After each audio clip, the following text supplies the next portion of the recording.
Guys, today is the day. Spring finally came. Yes, that means the temperature will get warmer. And the flowers will start growing. Let's get ready for the day.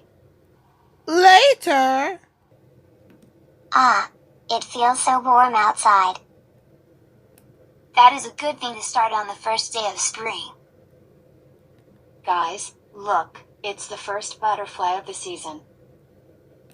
Wow, the butterfly looks awesome. And look, the first flowers of the season. Sniff, sniff. They smell super nice. And the grass also feels great. Man, I love spring so much. We definitely agreed, Lil'Petey.